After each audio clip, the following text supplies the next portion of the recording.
Hey everyone, welcome to Reddit Readout. Today we are checking out Entitled Parents. Story 1. Dad is always trying to get me to do stressful stuff for him. First let me say sorry if my technical terms are not accurate as English is not my first language. My parents got divorced 15 years ago and my dad has been living with the woman he left with since then. They moved to Sweden few years ago and he had trouble since to get medical insurance, and as he has problem with blood pressure he asked me to get his pills from his doctor, which is in my country, Croatia, and collect them and after a few months send them to him. Next thing was that he couldn't buy good rolling papers for his tobacco in Sweden, so he asked me to buy those and send it to him. A year and a half ago he came back to Croatia for a few weeks to visit family and me, but he tested positive for COVID, and as he was supposed to stay in quarantine he decided it would be better for me to go and pick him up and drive him in my car for an hour back to the place he was staying so he wouldn't have to deal with the whole procedure, which I refused as I have asthma and was cautious about COVID. We argued because he thought I was exaggerating. Now a few days back he broke up with the woman he was with and decided to come back to Croatia for good. He decided to change his residency, I don't know if that's the right term, to my place, and we had to go to the police to do the paperworks, but as he is coming from another country, before they would allow it, they have to make sure that we are not lying, which we are because he will not be staying with me, and that he really is living on this address, so it was said to us the police will drop by and make the check. But as my mom is still living with me he refuses to come stay in my place and has asked me to lie to the police and say he is currently not at home or some shit. I feel awful and kinda stressed to lie because there could be financial consequences. With all the things I wrote I'm not even sure is this normal behavior to count on your kid to help you out in these situations, or he is an entitled parent who doesn't care but only wants to get out of his troubles on my expense. Story 2. Update to my parents don't like my boyfriend so they gave me an ultimatum. Update. Original post linked here. https://www.reddit.com/r/entitledparents/s/7eggkigdr6.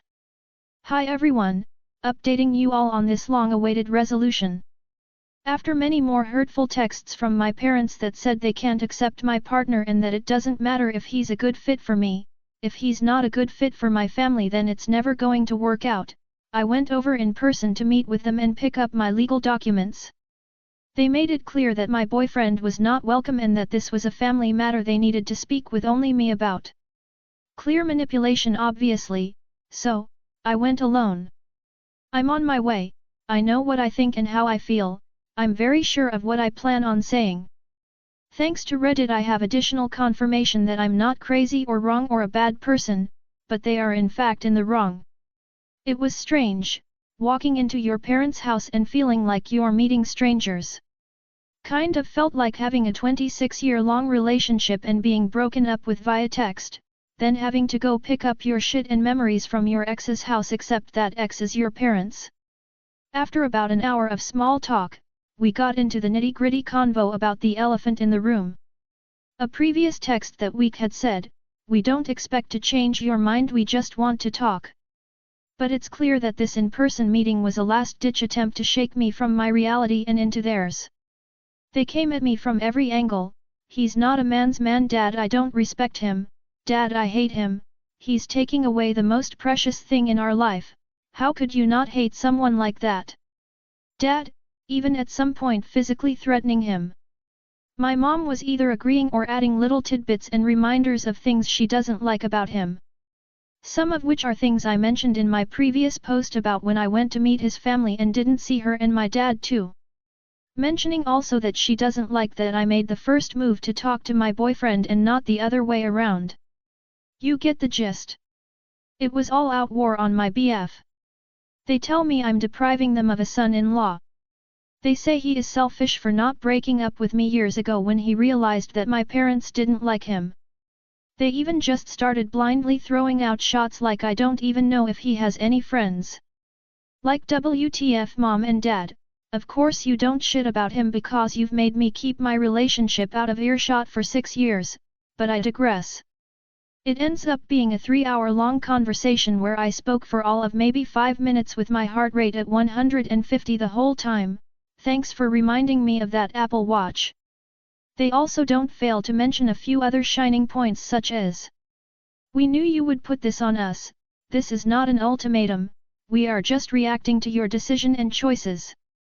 Was their reply to my saying, this is not my choice, this is an ultimatum you've given me and neither my BF or I want this. We knew you would make us the bad guys because we're not number team boyfriend's name. Any of your friends and family who say we will come around or it will get better is lying to you and saying what you want to hear. They asked me why they should like or be impressed by my BF, I told them various accolades. Dad replied with education doesn't impress me.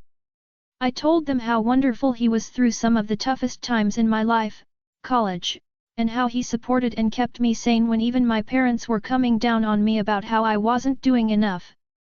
They said that's what any boyfriend would do. No mom and dad, it's not, and the two of you certainly were making me feel worse that entire time. They said because my BF's dad helped him get through school by paying his tuition that he's had everything in his life handed to him. Dad said I think your mom is having an epiphany about who you're becoming. Like I'm some monster. They said we feel like you're not listening to us because I'm not just blindly agreeing to break up with my BF. Dad said this kind of thing happens all the time, as if that makes it normal or justified. At the end, I have to break the news that in between all of the hurtful texts and prior to this meeting, my BF and I signed a lease and moved in together. Nothing they were going to say was going to sway me otherwise, even they said that. So we had taken the leap and made the move the weekend before this meeting. I was commuting about 20 to 30 minutes before the move, and my commute is the same after the move.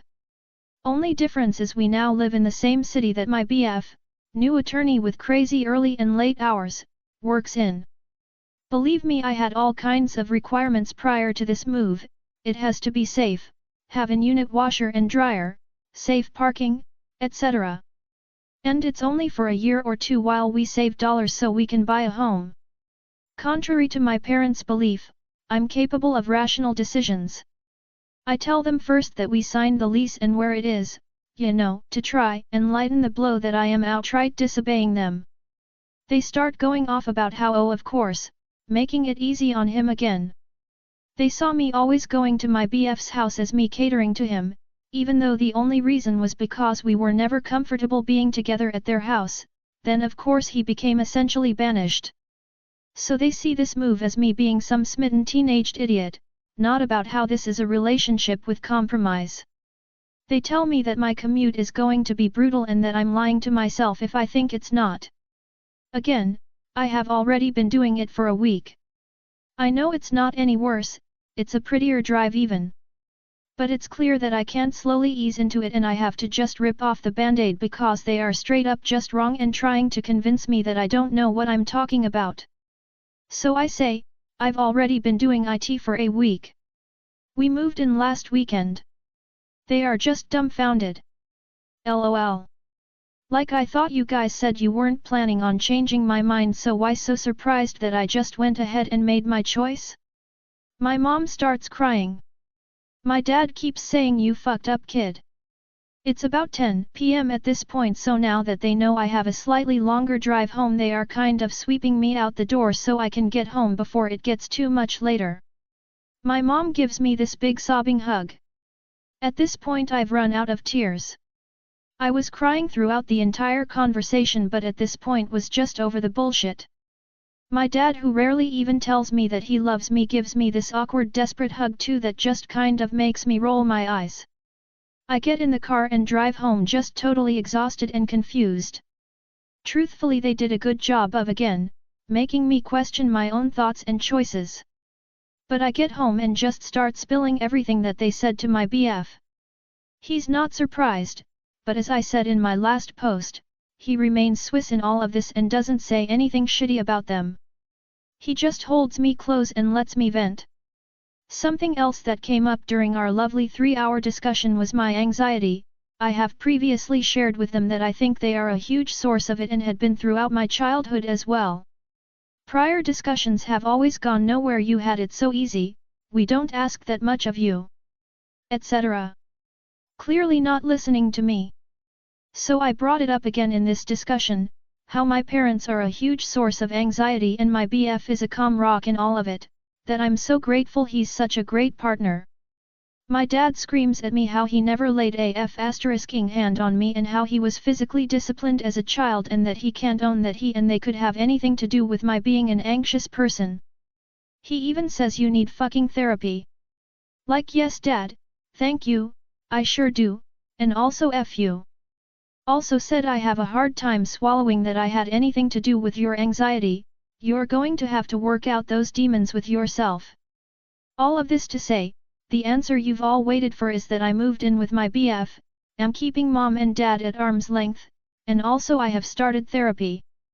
It's 26 years of emotional abuse and narcissism to unpack and learn from, but I'm working through it. The guilt-tripping and lack of boundaries is so real and has been so real for forever. I know my situation isn't as bad as others and is also worse than others, but for all of you out there in similar situations, seek therapy. It is a really good thing. There's so much behavior to unlearn and grow from. Even if you don't think it's that bad and that you're doing fine, see a therapist if you can. Your abusers have learned behavior too, they have learned how to get to you and how to manipulate you, whether it's vindictive or not. They have learned how to make you do what they want and think what they think and then they know how to make you feel horrible about doing anything differently. Seek counsel and family and friends whose advice you trust, seek therapy, and above all trust yourself. I still get very emotional about all of this, it's still a very fresh wound. I mourn the relationship I had with my mom and the one I will never have with my dad. My health is definitely suffering at the moment from all of the stress, but I'm working on getting my mental health back and I know my body will follow. Breaking the wheel is hard and terrifying. It's like being a crate-trained puppy forever and finally being allowed to go outside, but outside is unknown. The crate is all you know and even though you know the crate is confining and freedom is in front of you it's all so unfamiliar, uncertain, and frightening. You know what's behind you and it's easy to want to run back to it. But no matter what is in front of you, it's better than the crate. The crate is not living for yourself, it's living for someone else. So go out and make your own life. I hope this story can help someone else out there like me who was seeking validation about their feelings and situation. Thank you again to all the Redditors who shared their thoughtful insight and advice. It truly got me through the most difficult days of my life. Internet, 1 Entitled Parents, 0.